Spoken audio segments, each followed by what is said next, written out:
Welcome to the Northern Affinity Video Podcast. During this session, we will be having an unedited discussion with an expert. And what I'll be planning to do is, during our discussion, get them to teach me something. Teach me about something that's of interest, but also they are an expert in. I'm Michael Edwards and I'm the founder of the Northern Affinity. And I will tap into our wonderful community to bring you along on my drive for self-improvement and my desire to learn. So please connect with me on various social media platforms, whether it's LinkedIn or Instagram or Twitter. And I'd love to hear from you what subjects you'd like to learn more about, or what subjects you think it'd be good for me to learn about. So please, get in contact and let me know. All the details will be in the show notes, and you can send me an email or contact me via the various platforms. I really hope you enjoy the show.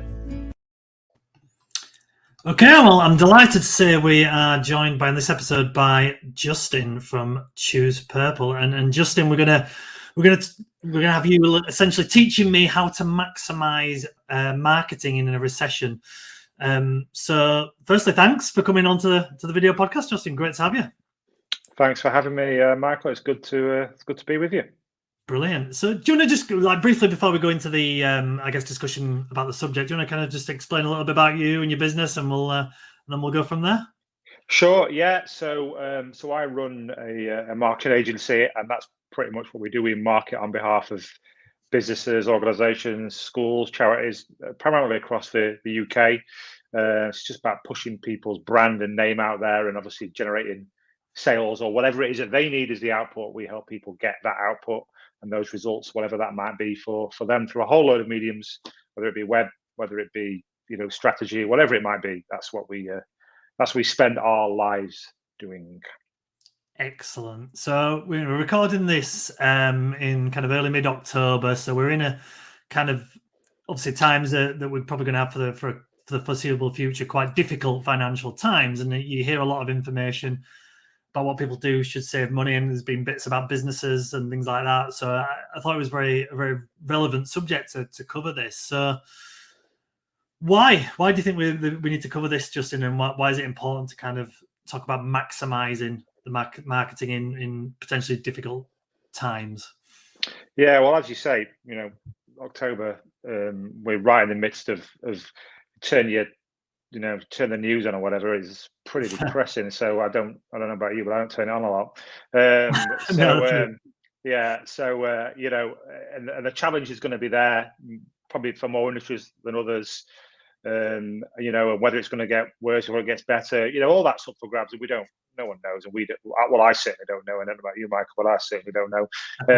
But what I do know is that the potential is challenges, and it's far better to be proactive than reactive. Yeah. And that's what really I want to encourage people to do, is when it comes to the marketing, because often, and I would say this because I work in marketing, but what we do is we think about potential problems coming up, and our natural reaction is, let's cut costs. And listen, we might have to do that. I'm not unrealistic in saying we might have to cut this and think about not doing that and think about not doing this. And one of those potential things that we can cut could be marketing, because we see it as, well, it's not not an absolute necessity. It's an option on the shelf. But of course, if we cut our marketing, then what's going to happen in terms of our sales? The chances are they're going to go down. So what I want to sort of try and help people with is, well, listen, if we are in tough times, and maybe even tougher times, then how can we absolutely cream the marketing as much as we can, so that we'll sail through these times, other than sort of struggle and potentially drown through these times. So that's what I'm really trying to help people do at the moment. Maximize in your marketing what could be challenging times for some businesses, for sure. Yeah, and it's really interesting, actually. And we looked early today on LinkedIn. I saw a post from one of our other partners, Flissley, who put a post about, apparently in 2007, kind of the last real financial crisis. Right at the start of that, McDonald's and Burger King, apparently in terms of their size of the company and their growth, I think were pretty much neck and neck worldwide. Burger King cut quite drastically their marketing spend. McDonald's, they didn't put any more in; they just kept going, doing the same thing. And the results kind of speak for themselves and where them two businesses are. So whilst I agree with you, it's not a necessity as such, it might actually be a necessity to at least spend as much as you can. And you're quite right, said marketing, making the best of what you spend in as well. Yeah, absolutely. It's about doing the best you can with what you've got. So because marketing, of course, doesn't have to cost anything in terms of an output of pounds, although probably everybody should be spending something. Yep. But it's also what you are going to do. Choose that correctly, do that well, do that consistently. So there's all those things that you can do to maximize what you are doing, even if it doesn't mean spending more. Because I am in back to McDonald's, I heard, and I believe this to be true, but heard it. I don't know where I heard it, but recently heard that there isn't every McDonald's is profitable. So every McDonald's that you go into there's not one losing money. Can you imagine that McDonald's? Every McDonald's you walk into, and you can tell because when do you go into a quiet McDonald's,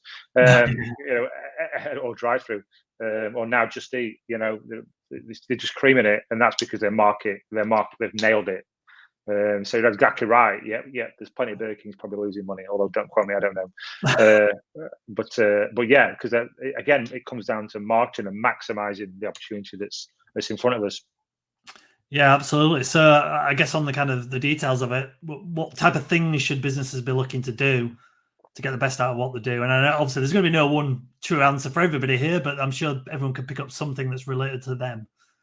Yeah, definitely. There's numerous things that you can do for sure. I mean, one of the things is just be more focused on where your target market is. So I think a lot of time we can be so scattergun. Sometimes we get desperate as well. We think, oh, right, this is going to be tough. Right, let's just do this, and we fire everything everywhere. And of course, when you fire everything everywhere, you generally get nothing.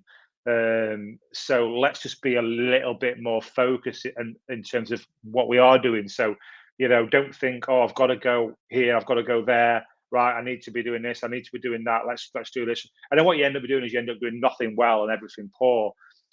So really focusing on the areas where that you can be most effective. And ideally, where is your target market? Let me hammer that. So, have a look. I would say to every business owner right now, have a look at where you are marketing and look at, are they the right areas? And if not, be ruthless. Cut where you don't need to market and add where you do, and do them really, really, really well. So, if your target markets, say you're on every social media platform right now, which I don't think many businesses need to be on every social media platform. So if we look at the main ones, like we've got Facebook, we've got LinkedIn, we've got Instagram, we've got Twitter, we've got TikTok. So let's say they're the main 5, and you're on every 5 of them. Do you really need to be on all 5 of them? If not, let's cut to 3 and do those 3 every day, or as much as we can. Do them well, put great content out there. That's going to be far more effective than just going on all 5 just for the sake of it, because you think that's a good thing to do. So look at where you need to be. Look at your web presence, look at your email marketing, look at YouTube, look at all those different things, and say, actually, where do I become more focused, become more intentional, other than just going here, there, and everywhere, because that normally is not the best solution. It certainly won't be coming up for sure. So just be a lot more intentional. I think that's something that every business owner has to look at the moment. Is that as well the importance then of measuring what you do? Because there might be someone listening to this or watching this who doesn't feel like they need to cut the marketing spend at the moment, which is great, but they might in the future, if they have whatever way they used to measure it for the last 6, 12, 18 months, 5 years, whatever it is, they can see what's working well for them and what not working well for them. That would make it a lot easier in that case. So they might, to use a really basic example, they might market themselves in 6 different ways at the moment.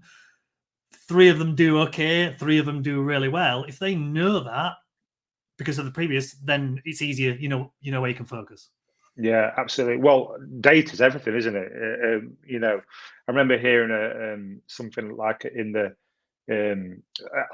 Second World War, I think it was, or where Winston Churchill he set up his whole department about gathering, even back in those days, like gathering data and knowing what they needed to do to be successful in the World War, and he had this whole sort of secret department set up all about gathering the data and using that data to basically effectively win. And right back to those days, and gathering data is everything. So we've got to make sure we're tracking as much as we can track, and we can track better than we ever have done before. So just every business has to be using Google Analytics. It has to be knowing on your website how many people are coming on your website, how long are they staying there for, what pages are they on, where are they coming from. That's free. That's not going to cost you a penny to look at that. So make sure analytics is set up on social media. Look at your posts, what sort of posts are working. Sometimes all we do is we just do it out of habit, but habit, you've got to do that effectively. So it's like going to the gym. You might go to the gym every week or whatever, but if you're not doing the right things, I can go to the gym and drink a bottle of water while I'm there and do this for 5 minutes. But hang on, make a blind bit of difference. So it's about doing what you do well and not just out of habit. So what posts are working, what aren't working. Again, even things like likes and so on and so forth, they're relatively important, but they're not everything. And sometimes we got obsessed by likes and shares and things like that. But we've got to, like you say, we've got to make sure we're tracking that data. So things like Google Analytics is vitally important. Even on your website for setting up this free software, like there's one called SEO Checker, for example, where you can check, are my keywords working for me? If you put your website and your keywords in there, you'll see, are you ranking? Are you increasing ranking? Are you going down in ranking? Do you need to spend any money on that or not? So all that data is really, really important to know, like you say, to know what I should cut and what I should not cut, because you don't want to be cutting the wrong things and going downhill. You need to be going uphill, and like I say, the data is a thing to do that. Yeah, and is there potentially opportunities here for people as well who, I'm not an expert on this area, but from what I understand of some of the kind of ad spend or Google and things like that, often you are competing against other people to be able to spend that money. And if there's less people spending, potentially you're going to get at least the same return from less money. Is that right? I mean, you probably can explain it a lot better than I can. Yeah, definitely. You're in a sense, sometimes you're in an auction, and whoever bids the most gets the higher place. That's probably a simplistic but relevant way of looking at it. So of course, if competition does go down, people are cutting their spend, then there's opportunity where you can get that ranking cheaper certainly in the paid world anyway. So like we say, now if there's a time to step up your marketing, now is that time, especially as if we're thinking, well, maybe next year is going to be a tough year, but right now it's not. Then now is that time to be proactive. So things like your Google ads and maybe your Facebook ads, your social media ads. Look at what is that going to cost me to attack it, SEO wise, organically. If you could put that work in now in October, so let's say March, April next year, your rankings have increased while your competitors haven't done that, then you are going to maximize 6 months from now. So 100% now is the time to be looking at these things. Of seeing, can I invest now, so that come 6 months from now we're benefiting from that. So there is opportunity, and that's one of the things. Like, it can all look negative, but there's opportunity to do things now where we're going to benefit next year when things might or might not be tougher. We don't know that, but what we can't do is sit on our hands and hope for the best. That's just the worst strategy in the world.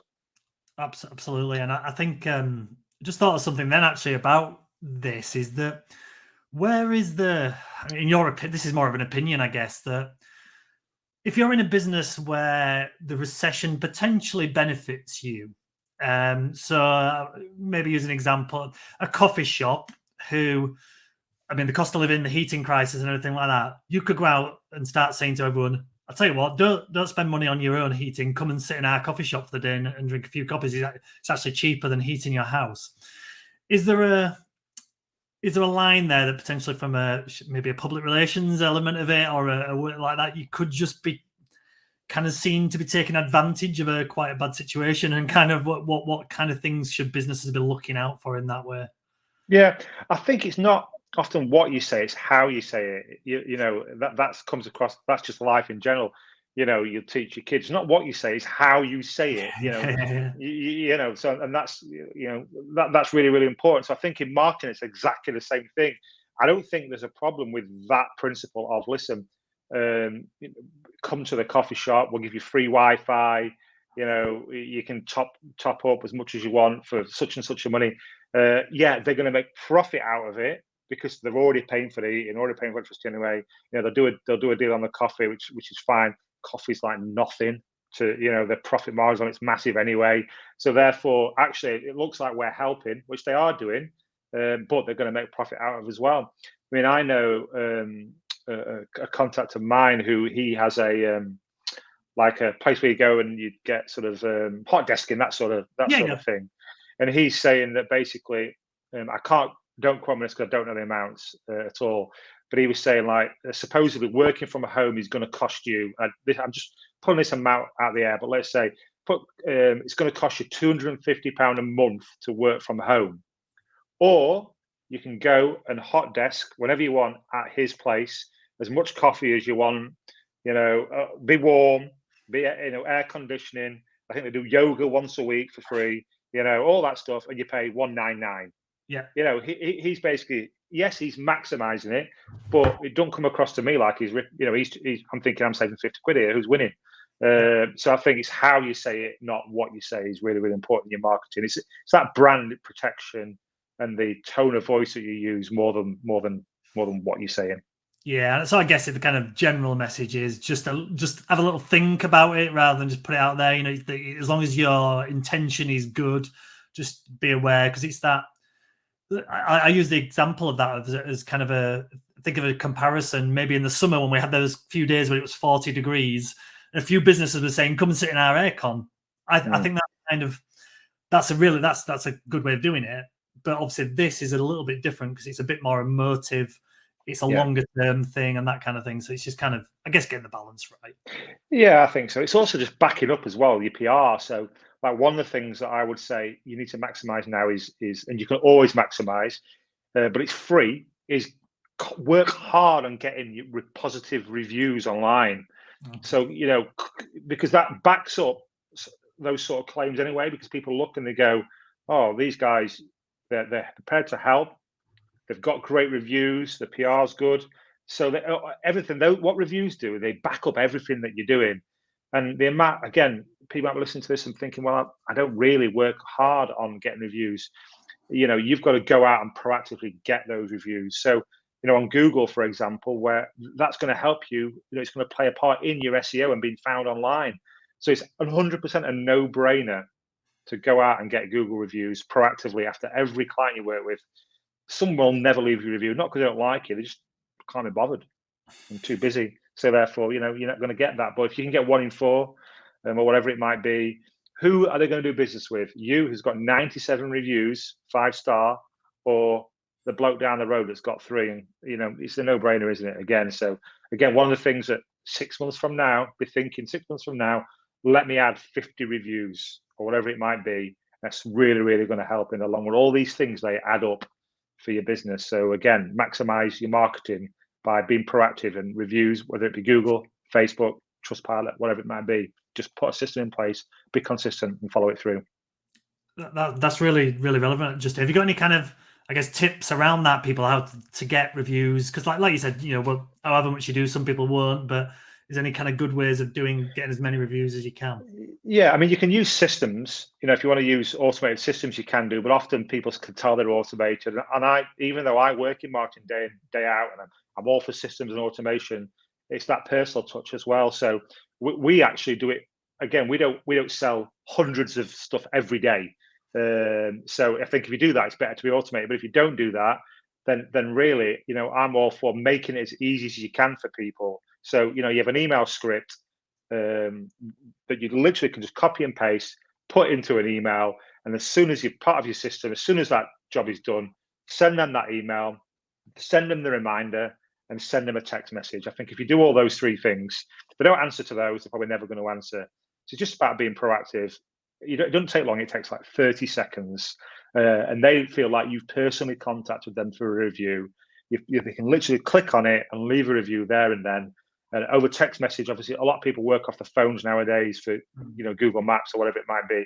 Sending by text message as well. Sometimes that's it. Either it pops up and think while they're watching Coronation Street, oh, you know what? I'll do it now when I'm watching watching that or the football or whatever. So yeah, I think that's just be proactive and make it easy for yourself and easy for them, and you will 100% get reviews. Yeah, and I guess I'll back that up actually in terms of, I think it's one thing I'm always considering is making it as easy as possible for people to do whatever you want them to do.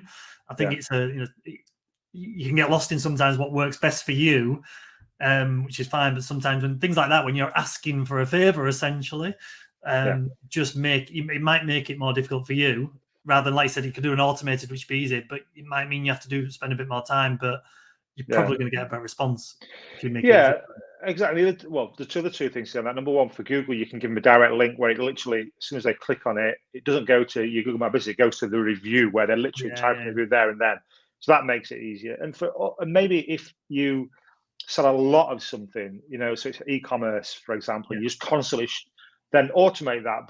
But maybe if you can push to it, if they leave like I know a company that I work with that's Trustpilot focused, and they give. We've just started a campaign where over a period of time, if you give us a review, you'll get put in the hat to win a Apple Watch. So it's a good price, but if leaving that many reviews with the amount that they sell, it's just a good deal. It's a good deal for them to get more reviews. So they're trying to get over 1,000, and it's just gonna massively help them. So if need be, give a incentive, but if not, just make it really, really easy. That is a key for them, like you say, more than you. Yeah, absolutely. Is there any other obvious any other things that people can go to? I think quick wins. Are there some quick wins, for now that you can go with? So think about what can I do really quick, because things like social media is not a quick win. Things like SEO is not a quick win. Email campaigns, nothing's quick, is it, when it comes to marketing? Back in the day, you put an advert in a newspaper, put a 4-page advert in, the phone would ring, happy days, all you had to do. It's not like, it's nothing quick win anymore.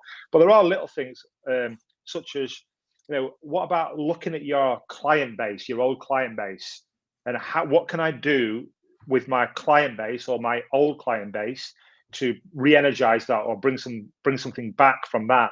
So whether that be, things like upsells, whether that be things like, can you give a free review based on what they did in the past? Basically, you can get back into your sales pipeline.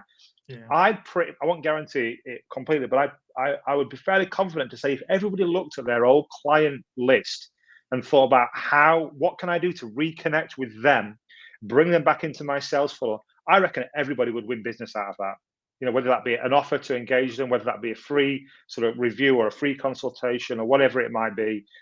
I think everybody would win business out of that, but often we're too busy. We don't think about it. So I think it's a quick win for people that do something to re-engage with old clients and be proactive with that. I guess it's maximizing your current clients as well. There's they've bought from you at least once before, so there's a certain amount of trust and all that kind of stuff. So using that potentially more, and this goes for in all cases, not just in a recession, does it? But definitely. So that, in theory, should be a lot easier way, maybe quicker way as well. Yeah, 100%. I can't remember the statistic again. As you can tell, I'm rubbish with statistics. I just forget them, so I just quote random numbers. But I know it's like 7-8%, 80% more chance of a client that's bought from me, someone that's bought from me before than a new client. The percentage is massively higher that they will buy from you, or more likely to buy from you than a new client, because they already know you. They've already had a good experience with you. So it's about maximizing, re-engaging with them, and what can I do to. So for us, it might be, for example, let's say it's for a website for us, and we say we've done, I don't know, 50 websites over the past year, 2 years, whatever it might be. Then what we can do is reconnect with them, and we can offer a free 30-minute Zoom call to look at how has it gone in the last year or so. How much have you got from it, etc., etc. Give them some free suggestions. Have you thought about that? Have you thought about that? But more than likely, they'll think, "Oh, that's a good idea." But they'll not have the time to do it. They might not have the expertise to do it. Actually, would you mind just knocking me a quote together on what it would cost to do those things? If I do, let's say I've got 50 websites, 20 of those say, "Yeah, I'll have the review," and 10 of them will say, "Give me a quote." this is worst case, 5 of them buy from me, and each one of them spends £300. I'm a couple of £1,000 up on that I was 5 minutes ago. So it's just about things like that. What can we do really quickly that will help re-engage those clients and add to a bottom line in what could be difficult times? Absolutely. And we touched on social media earlier. I mean, is there, in a recession, I guess, because it's obviously without the paid element, it's free, is there a danger that the noise is going to get louder and louder on there a bit? I mean, we probably all go back to the early part of the pandemic when the only place we could be is online. There was a lot of activity going on there. Is there a danger that could be a thing? So we might have to look at other areas?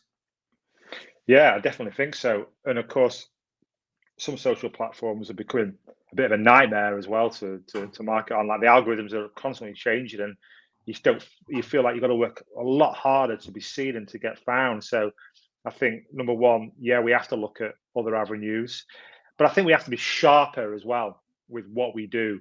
So like I talked about earlier, we just get into this habit of putting out the same stuff, and it just becomes irrelevant to people, and they stop looking at it, and then the algorithms drop, and then you're basically doing this work and nothing's being seen. So, I know this word is a bit of a buzzword, but sometimes we have to be a little bit disruptive. We have to come up with some new, fresh ideas that get eyeballs on what it is that we're doing.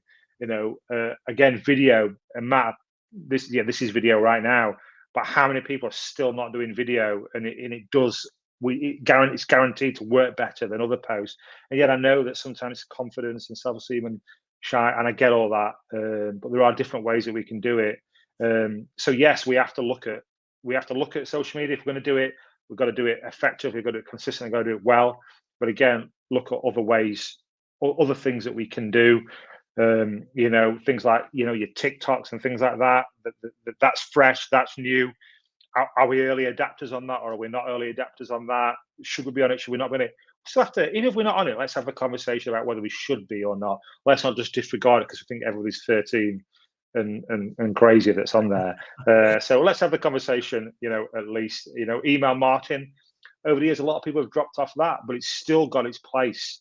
So it's more, again, it's just about reviewing and going, where do I need to be, and being really focused on these things, other than either being scattergun or writing things off because we think it's not relevant when actually it might be.